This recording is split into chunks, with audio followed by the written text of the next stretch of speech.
గారికి వందనాలు. మార్కు బాబు పాస్టర్ గారికి వందనాలు.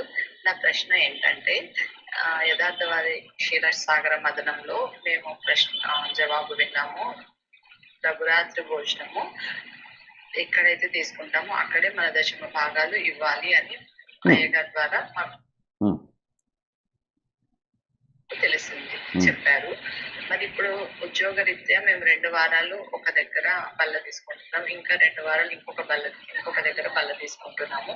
అట్లాంటప్పుడు మా దశమ భాగాలు ఎక్కడ ఇవ్వాలి అని అక్కడ సగం ఇక్కడ సగం ఇచ్చా. ఎందుకంటే 2 చోట్ల వాళ్ళు పోషణ పొందుతున్నారు కదా. ఇక్కడ ఒక ముఖ్యమైన పాయింట్ అందరికీ నేను ఒక స్పష్టత ఇవ్వాలనుకుంటున్నాను. ఇది అవసరం. ఏంటంటే అసలు మలాకి ప్రవచన గ్రంథం 3వ అధ్యాయం 10వ వచనంలో నా మందిరములో ఆహారం ఉండునట్లు దశమ భాగం అంతయు నా మందిర నిధిలోనికి తీసుకురండి, అలాగూ ఇచ్చి నన్ను పరిశోధించండి, నన్ను శోధించండి, మీరు పట్టజాలకుండా ఆకాశ వాకిండ్లు విప్పి పట్టజాలకుండా మిమ్మల్ని నేను ఆశీర్వదిస్తాను, లేదో మీరే చూడండి అన్నాడు దేవుడు. That is exactly what that verse says, Malachi 3:10. అయితే అక్కడ విషయం ఏంటంటే దశమ భాగం ఎందుకు రావాలో కూడా రీజన్ చెప్పాడు ఆయన. నా మందిరములో ఆహారం ఉండునట్లు ప్రధానమైనది వాక్యాహారము.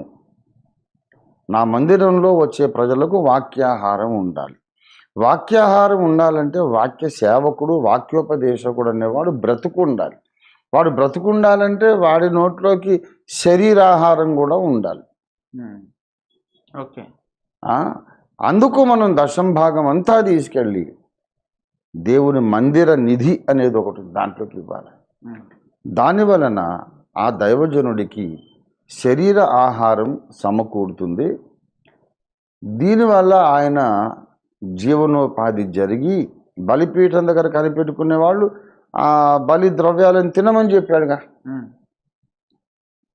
కనుక వాళ్ళు ఆ దశమ భాగాల వలన వాళ్ళు జీవనము చేసి వాళ్ళు అందరికీ వాక్యాహారాన్ని పంచిపెడతారు.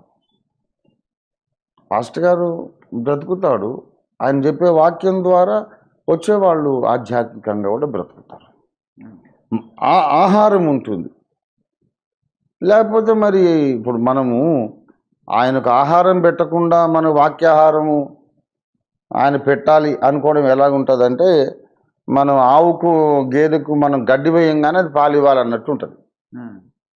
నువ్వు గడ్డేస్తే కదా అది పాలిస్తుంది. ఇదే పోలిక పౌలు కూడా చెప్తాడు. కాబట్టి వీళ్ళు 2 చోట్ల కూడా వీళ్ళకి వాక్యాహారం అందుతుంది. వాక్యాహారము ప్రభు శరీరం అనే జీవాహారం కూడా అందుతుంది. కనుక దశమ భాగము 2 చోట్ల 2 వారాలు అక్కడ 2 వారాలు ఇక్కడ. కనుక వీళ్ళకి అందేటటువంటి 2 వారాల జీవాహారం కొరకు, వాక్యాహారం కొరకు అక్కడ 2 వారాల ఆ నిష్పత్తిలోనే దశమ భాగం అక్కడ ఇక్కడ 2 చోట్ల ఇవ్వడం పరిపూర్ణ న్యాయం అవుతుంది. Okay sir, thank you.